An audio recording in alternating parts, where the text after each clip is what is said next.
we need to think about when we're thinking about our donors and why are they giving to us? It's personal.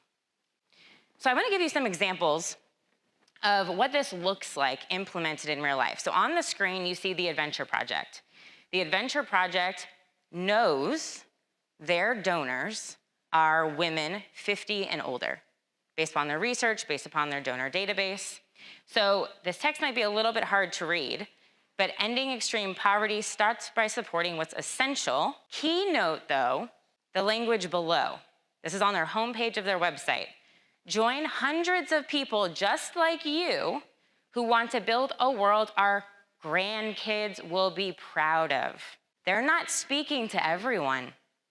They are speaking to an audience specifically that cares about their grandkids having a better world. This is in their marketing. This is reflected in their messaging. So they're understanding why does someone want to give to us? Why do they want to give to women around the world trying to cook with clean water to support their families?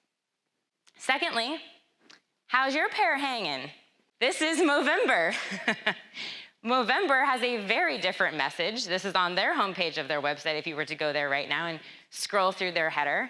They are trying to reach and have a conversation and a relationship with young men so they can know and understand what to research about testicular cancer.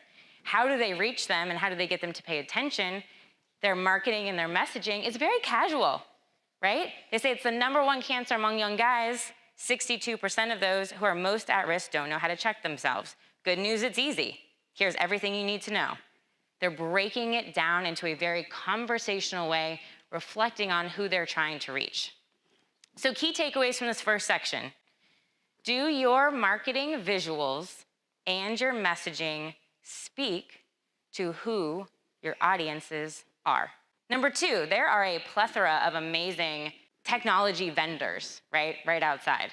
Are you asking the right questions with your technology to really help segment and personalize and understand, why did Dana give? Why did she give to our organization? And how can we cultivate that relationship to be even stronger?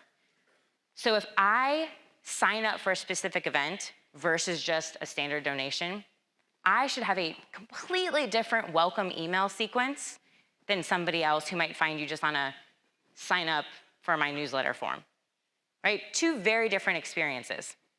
And then also, after the gift happens, how are you continuing to build that relationship, no matter the donation amount?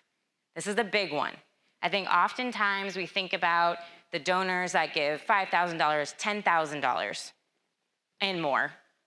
But what about the donors who give consistent monthly gifts? I give to 3 different organizations monthly, continuously for over years. And that adds up. But often I don't hear from the organization, except for my monthly tax receipts. So how can we change that, right? How can we continue to build on that relationship afterwards? And this goes to, do you know your donor's journey? So I'm gonna walk through kind of a typical donor's journey of what might happen when a donor and a potential supporter comes to you. Normally, right, just like I was on the computer researching about Nighthon and Children's Miracle Network hospitals, we often start on Google, right? We go to Google for pretty much everything, and or social media. From there, we go online.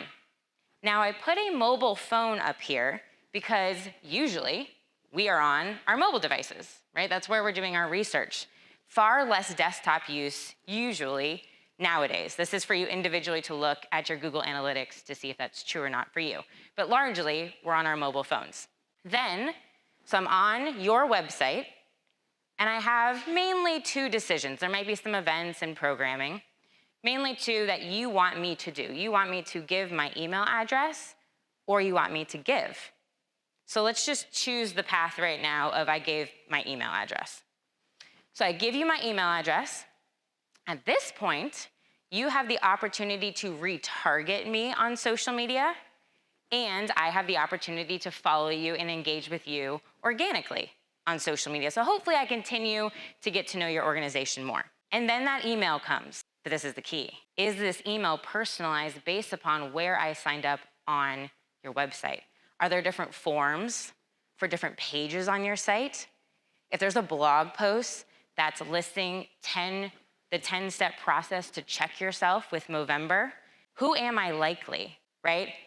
What if it's a list about organizations for programs and support if I have a certain condition?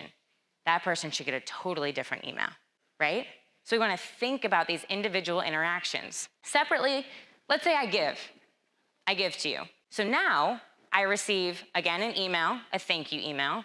Is that thank you email personalized to me based upon why I might have given? And then oftentimes there will be an ask again to give. When does that happen? How often does that happen? And are you engaging with me again on social media? So all of these different moments are opportunities for you to engage and connect and to learn more about your donors.